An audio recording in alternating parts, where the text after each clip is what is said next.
not doing a shit accent. I am, in point of fact, yet another immigrant. Turns out you're not as full as you thought you were. People ask me how I got to Ireland. Thanks for asking, Sligo. I'll tell you. I married an Irishman for my sins, I did. That's the big handsome bastard over there. And you'll never guess where he picked me up and when. It was in Perth, Western Australia, 2009, in a sex shop. Exactly. Wasn't much of a feat to get myself an Irishman in 2009 in a sex shop in Perth, WA, because at the time there were 30,000 Irishmen with visas in Perth, Western Australia, all after the mining dollar, after the Celtic Tiger died quite spectacularly, and there was twice as many sleeping on their floors and on their couches, like not going back home to their mammies. After a night out, I would like make my way, do the walk of shame in the morning. There's I'd have to go like wall to wall Irish backpackers just to get out of the apartment complex. But yes, so the best thing about working in a sex shop in Perth, in WA, was the reactions of all the Irish boys that wandered in. So I have to say, this usually splits the crowd. It splits the crowd because all the lads are like, she must be great crack, I can't wait to hear all the naughty bits. And then there's all the women sitting there like faces like cat's bum thinking, that's where Seamus went and he never came home. One less for me. He had a road frontage and I was in fucking Perth in the mining dollar. So yes, so the reactions of all the Irish boys as they came in, it was particularly attractive to them because it wasn't just the sex shop that sold lots of adult lifestyle products. It also, the other side of the sex shop, as you walked through, just behind it, was a row of computer booths in which you could look up all sorts of things, and then it was my job to go around and clean the keyboards and people always make I'm glad you're with me, ladies. And beyond the bank of computer booths was a peep show. Hands up if you've been in a peep show.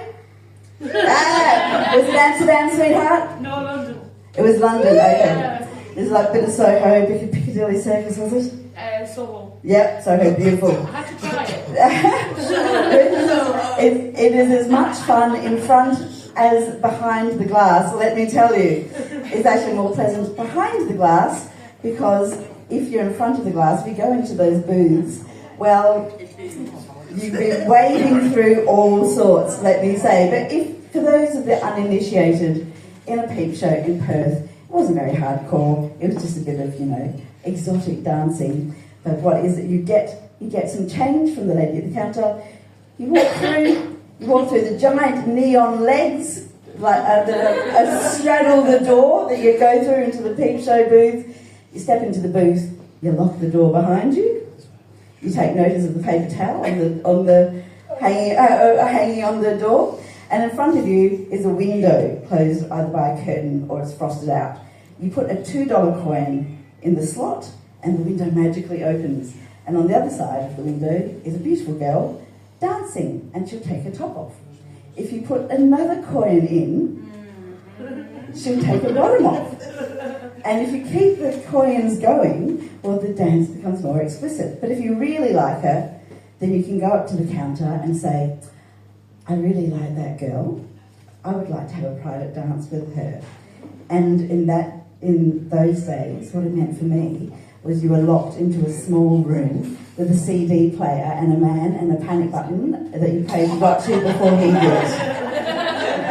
But a controversial opinion, not entirely popular, but hashtag not all men. I'm living proof that nothing bad happened to me at all. I've been making in front of hundreds and hundreds of them.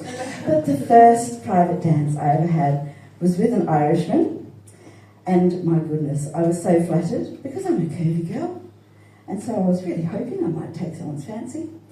But he came in, he saw me, he dropped the coin, and then he disappeared. And I thought, wow, at least he dropped the coin, stayed on for the second one even. But the next thing I know, I've got a message. Rosie, that was my name back then. Fancy having a name like Rosie. Mum and Dad, so much more dignified, isn't it? He said, you've got a private dance. So I went out and I met him. He was a lovely little Irish fella. And he said, oh, you've never had a private dance before.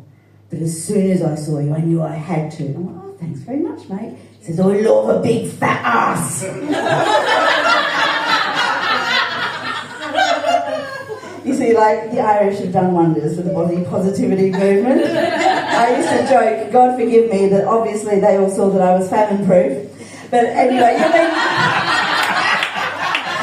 and as it turns out, some of my grandmas left from Ballyshannon, some left from Castlebar, and some of us survived and came back again. Now we're the uber Irish. You've been fabulous, Sligo. I'm Mama Duck.